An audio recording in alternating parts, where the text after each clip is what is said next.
বাংলাদেশে প্রথম ও দ্বিতীয় শ্রেণীর সরকারি চাকরিতে 30% মুক্তিযোদ্ধা কোটা সহ 56% অন্যান্য কোটা উচ্চ আদালত কর্তৃক পুনর্বহালের বিরুদ্ধে আন্দোলনে নামল ঢাকা বিশ্ববিদ্যালয়ের শিক্ষার্থীরা।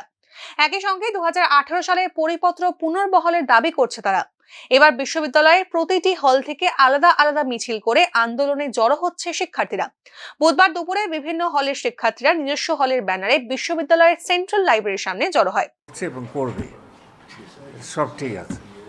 নতুন করে কি স্যার কোন সেক্টরে আপনারা মানে সহযোগিতা নতুন চেয়েছেন? ওটাই তো বললাম তো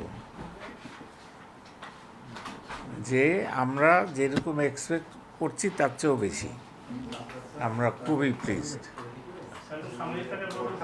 হ্যাঁ, এই আপনারা ওগুলো কি খালি জানতে চান? ওগুলো বলেন। হ্যাঁ, না না